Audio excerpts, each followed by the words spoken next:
வணக்கம். இன்னைக்கு உங்களுக்காக கதை சொல்ல வந்திருப்பது வியல் உங்கள் சகி. இன்னைக்கு நம்ம பார்க்க போற கதையின் பெயர் ஒரு நாள். கதைக்குள்ள போலாமா? குமாரு, குமாரு என்று வாசலில் இருந்து பக்கத்து வீட்டு பாபுவின் குரல் கேட்க, குழந்தையை தொட்டில் போட்டு ஆட்டிக் கொண்டிருந்த குமார், குழந்தை தூங்கிவிட்டாளா என்று மெதுவாக எட்டி பார்த்துவிட்டு மேல் துண்டால் முகத்தை துடைத்தபடி வெளியே சென்றான். திண்ணையில் அமர்ந்திருந்த பாபு அவனை பார்த்துவிட்டு, என்ன மாமா, முகமெல்லாம் சோர்ந்து போயிருக்கு என்று கேட்க, அதை ஏன் பாபு கேட்குற? நைட்டெல்லாம் இந்த பொண்ணு தூங்கவே இல்லை. ஒரே அமக்கலம். அந்த தொட்டில ஆட்டி ஆட்டி என் கையே ஓஞ்சி போச்சு. தூக்கமும் இல்லை என்று சலித்து கொண்டே வாசற்படியில் வந்து அமர்ந்தான். அட, காலையில கொஞ்ச நேரம் தூங்குறது, அதுதான் இப்ப குழந்தை தூங்கிட்டா இல்ல? காலையில எங்க வீட்டுக்காரம்மா வேலைக்கு போகணும். நான் அதுக்குள்ள சாப்பாடு டிஃபன்லாம் ரெடி பண்ண வேண்டாமா? சரி, இப்ப தூங்க. ஆட, நீ வேற, துணியை ஊற வச்சிருக்கேன். மோட்டர் வேற 4 நாளா ரிப்பேர் ஆகி கிடக்கு. கையில தான் தண்ணி இறைச்சி ஊத்தணும். காலையிலேயே குளிக்க செய்யணும், எல்லாத்துக்கும் தண்ணி இறைச்சி ஊத்துறதுக்குள்ள இடுப்பு விட்டு போச்சு. நம்ம கஷ்டம் யாருக்கு தெரியுது? ஏன் அக்கா மோட்டர் ரிப்பேர் பண்ண ஆளை கூட்டிட்டு வரலையா? இல்ல, அவங்களுக்கு வேலை சரியா இருக்கான். இதுல இந்த வேலையெல்லாம் என்னால பார்க்க முடியாது. வேணும்னா ஞாயிற்றுக்கிழமை பார்ப்போன்னு சொல்லிட்டு போயிட்டே இருக்காங்க. சரி விடு, என்ன செய்யறது? நம்ம விதி இப்படி படணும்னு இருக்கு. எங்க வீட்டுல மட்டும் என்ன, எல்லாம் என் தலையில தான். அது சரி, உன் பிள்ளைய ஸ்கூலுக்கு அனுப்பிட்டியா? இப்பதான் ஆட்டோல ஏத்தி அனுப்பிட்டு வரேன். காலையில எழுந்து ஒரு வேலை செய்ய விடல அவன். இந்த அழகுல காலையில மிக்சி வேற ரிப்பேர் ஆயிடுச்சு. சரி, இட்லிக்கு சாம்பார் வச்சிடலான்னு எல்லாம் ரெடி பண்ணிட்டேன். சட்னி தான் வேணும்னு எங்க வீட்டுக்காரம்மா ஒரே அடம்.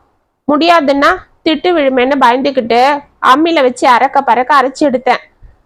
தங்கச்சி ஒன்னும் உதவி பண்ணலையா? ஆமா, சாதாரண நாள்லயே ரொம்ப லட்சணம். இதுல இப்ப முழுகாம வேற இருக்காங்க. ஒன்னும் செய்ய மாட்டாங்க. காலையில எழுந்து ஆபீஸுக்கு கிளம்பவே நேரம் சரியா இருக்கும். இதுல நான் அம்மியில நல்லா நைஸா அரைக்கிறேன் நானு, வந்து கத்திட்டு வர போவாங்க என்று பாபு புலம்ப, நானும் தான் கேக்குறேன், உன் பையனுக்கு 8 வயசு ஆகுது. இதுக்கு மேல இப்ப குழந்தை எதுக்கு? உன்னாலையும் பாத்துக்க முடியாம அவதிப்படுற.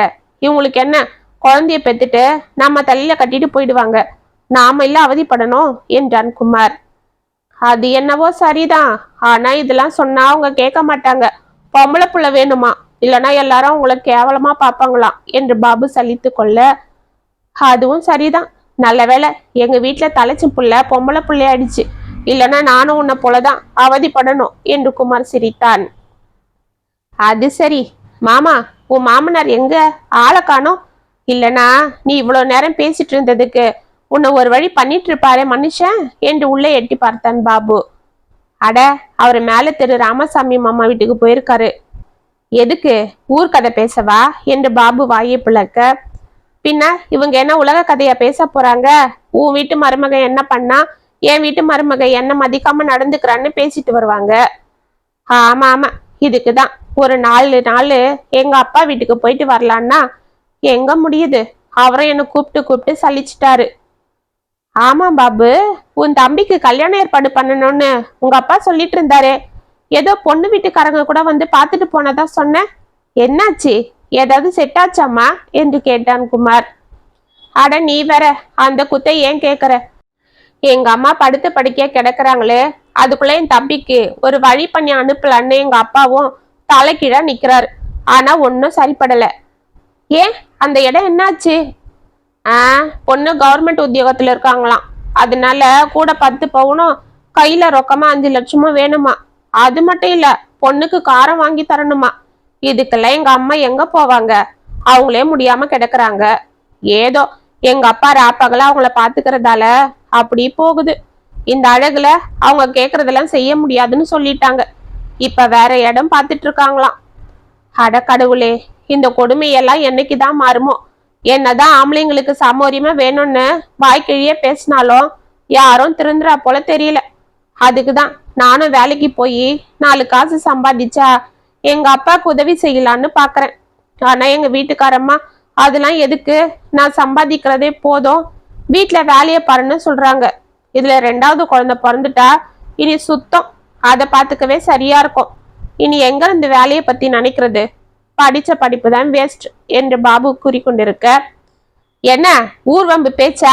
வீட்டுல ஆள் இல்லைன்னா இப்படிதான், வெட்டியா உக்காந்து வம்பு பேசுறது. அந்த சமயத்துல வீட்டுல இருக்கிற வேலை பார்க்கலாம் இல்ல என்று கத்திக்கொண்டே அங்கு வந்தார் குமாரின் மாமனார் மூர்த்தி.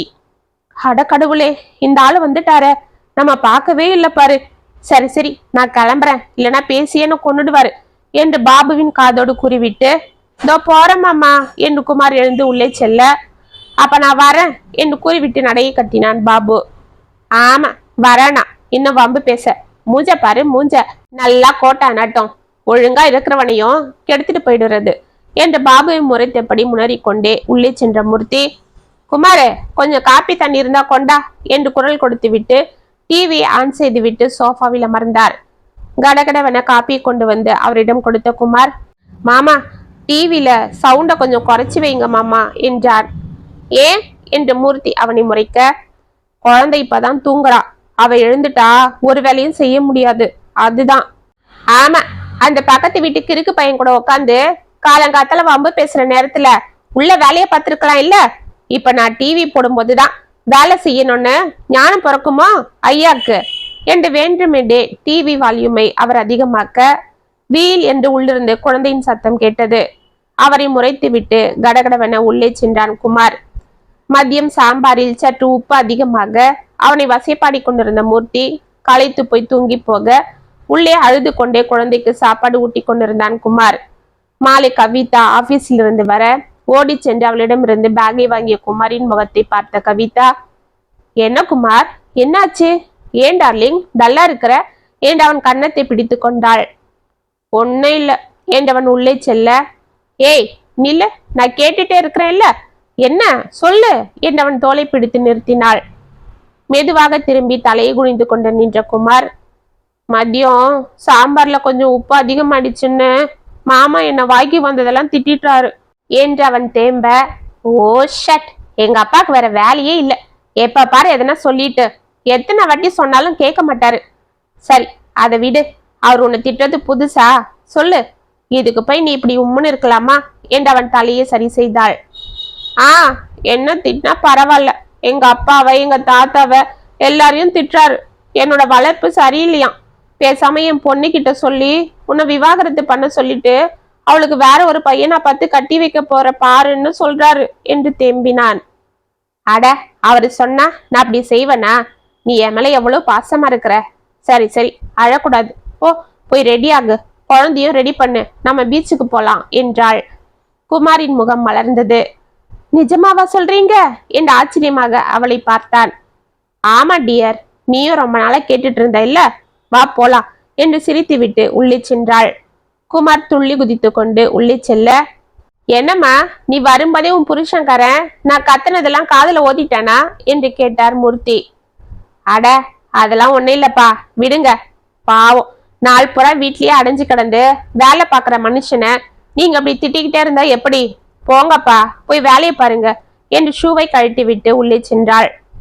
ஆமா, நீ இப்படி அவனை தலையில தூக்கி வச்சு ஆடுறதாலதான் அவன் என்னை மதிக்கிறதே இல்லை, எப்படின்னா போங்க என்று எழுந்து கிச்சனுக்குள் சென்ற மூர்த்தி அங்கே உற்சாகமாக கவிதாவிற்காக காஃபி போட்டு கொண்டிருந்த குமாரை பார்த்து, என்ன அப்படியே முகத்துல பளிச்சுன்னு பல்பு எரியுது என்று கேட்டுக்கொண்டே அவன் அருகில் சென்று, என்னை பத்தி என் பொண்ணு கிட்ட போட்டு கொடுத்துட்டு அவ கூட சந்தோஷமா வெளியில போக போறியா, எங்க போறீங்க என்று கேட்டார். பீச்சுக்கு போலான்னு அவங்க தான் சொன்னாங்க என்று குமார் பயந்து கொண்டே கூற, அவ கூப்பிட்டா நீ ஜங்கன்னு கிளம்பி போயிடுவியா, நீ மட்டும் இப்ப வெளியில போய் பாரு, நாளைக்கு அவ ஆபீஸுக்கு போனதும் உன் காலை உடைக்கிறேன் என்று கூறிவிட்டு வெளியே சென்றார் மூர்த்தி. பொங்கி வந்த பாலை கூட பார்க்காமல் குமார் அதிர்ந்து நின்று கொண்டிருந்தான். என்ன குமார், இன்னுமா கிளம்பல, சீக்கிரம் கிளம்பு, போயிட்டு வந்து எனக்கு வேலை இருக்கு, ஆபீஸ்ல புது ப்ராஜெக்ட் வேற போயிட்டு இருக்கு, தலைக்கு மேல வேலை இருக்கு, வா என்று குரல் கொடுத்தாள் கவிதா. இல்லீங்க நான் வரல என்று கூறிக்கொண்டே அங்கு வந்தான் குமார். ஏய் என்ன இது, இன்னும் ரெடியாகாம இருக்க, ஆமா ஏன் வரலன்ற என்று கேட்டுக்கொண்டே தயாராகி கொண்டிருந்தாள் கவிதா.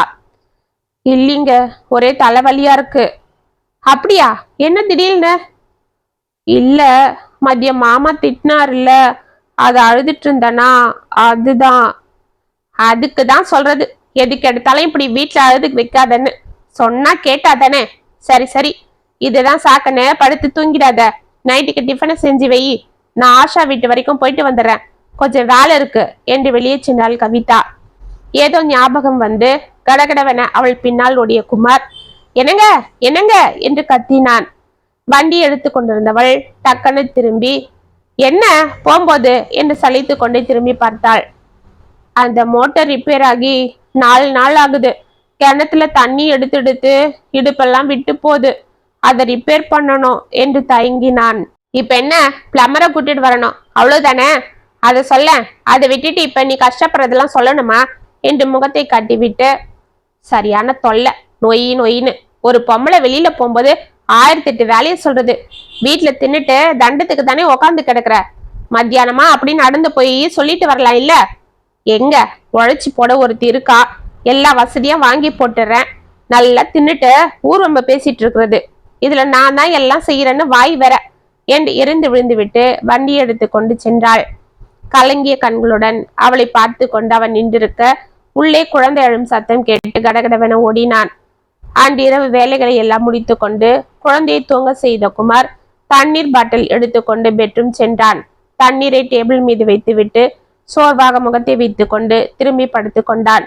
செல்போனை பார்த்து கொண்டிருந்த கவிதா அவனை பார்த்து போன் எடுத்து டேபிள் மேல் வைத்துவிட்டு, ஏய் குமார், என்ன இது அந்த பக்கமா திரும்பி படுக்கிற, இங்க பாரு என்றவனை பிடித்து திருப்பினாள். மெதுவாக திரும்பி படுத்த குமார், என்ன என்று முகத்தை உம்மென்று வைத்து கொண்டே கேட்டான். என்ன டார்லிங், கோமா என்று அவன் கன்னத்தை பிடித்து கொண்டாள். அதெல்லாம் ஒன்னும் இல்லை என்று அவள் கைகளை தட்டி விட்டார். இதோ பாரு, நான் வெளியில போகும்போது இப்படி எதுவும் சொல்லாதன்னு உனக்கு எத்தனை வாட்டி சொல்றேன். எனக்கே இந்த டிராஃபிக்ல போயிட்டு வர்றது எப்படி இருக்கு தெரியுமா? இதுல வீட்டுக்கு வந்தா நீயும் அப்பாவும் சண்டை போட்டுட்டு ஆளுக்கு ஒரு பக்கம் மூஞ்ச தூக்கி வச்சுக்கிறீங்க. நான் என் பொழப்ப பாப்பனா உங்களை சமாதானம் செய்வனா? எனக்கு நீங்க 2 பேரும் தான் முக்கியம் என்று அவன் கன்னத்தை பிடித்து கொண்டாள். போதும் போ, உங்க அப்பா என்ன எப்படிலாம் பேசுறாரு தெரியுமா? நான் என்ன சும்மாவா இருக்கேன்? பொழுதன்னைக்கும் வேலை சரியா இருக்கு. இந்த அழகுல மோட்டார் ரிப்பேர் ஆகி கிணத்துல வர தண்ணி எடுக்கிறேன். இந்த பாரு, கையெல்லாம் எப்படி காப்பு கச்சி போயிருக்கு. உங்க அப்பாக்கு என்ன, சும்மாவே உக்காந்துட்டு வெத்தலை ஒண்ணு போட்டுக்கிட்டு என்னை திட்டிக்கிட்டே இருப்பாரு. பத்தாததுக்கு எல்லார் வீட்டுக்கும் போய் உக்காந்துக்கிட்டு என்னை பத்தியும் எங்க குடும்பத்தை பத்தியும் கேவலமா பேசுறாரு. எனக்கு எவ்வளவு அசிங்கமா இருக்கு தெரியுமா என்று தேம்பினான். சரி விடு செல்லம், அவர் எப்போ அப்படிதான், உனக்கு தெரியாதா? ஏதோ வயசானவரு, அவரை ஏன் கண்டுக்கிற? இவர் மட்டுமா, எல்லார் வீட்லயும் தான் இப்படி மாமனாரங்க அமகலம் பண்றாங்க. சரி விடு, நான் நாளைக்கு ஆபீஸ் போகும்போது அந்த பிளம்பரை பார்த்து சொல்லிட்டு போறேன், சரியா? அதுக்காக இப்படி மூஞ்ச தூக்கி வச்சுக்க கூடாது என்று அவன் கைகளை பிடித்து கொண்டாள். போதும் போ என்று குமார் அவளை பிடித்து தள்ள, அட ரொம்பதான் சினுங்காத என்று அவனை பலவந்தமாக பிடித்து இழுத்து அனைத்தபடி கலகலவன சிரித்தாள் கவிதா. ஏய் கவிதா, என்ன இது பைத்தியக்காரி போல இப்படி சிரிக்கிற? பகல் கனவா? நல்லா தின்னுட்டு நான் வந்தது கூட தெரியாம தூங்கிட்டு இருக்கியா? கேட்டா குழந்தை நைட் எல்லாம் தூங்கல, அதனால நானும் தூங்கல, வேலையெல்லாம் முடிச்சிட்டு அவனை தூங்க வச்சுட்டு இப்பதான் படுத்தன்னு கதை விடுறது. அங்க பாரு, அம்மா காஃபி வேணும்னு கத்திட்டு இருக்காங்க என்று ஆபீஸ்ல இருந்து வந்து சட்டையை கழட்டி கொண்டே கத்தி கொண்டிருந்தான் குமார். டக்கன கண்களை விழித்து எழுந்தமர்ந்த கவிதா, அட கடவுளே, இவ்வளவு நேரம் நான் கனவா கண்டுட்டு இருந்தேன். ஆஹா, அந்த கனவு எப்படி இருந்தது, அது போல நிஜமா நடந்தா எப்படி இருக்கும் என்று அவள் நினைத்து பார்க்க மீண்டும் அவளுக்கு சிரிப்பு வந்தது. ஏய் என்னாச்சு உனக்கு என்று அவளை வித்தியாசமாக பார்த்து கொண்டே அருகில் வந்தான் குமார்.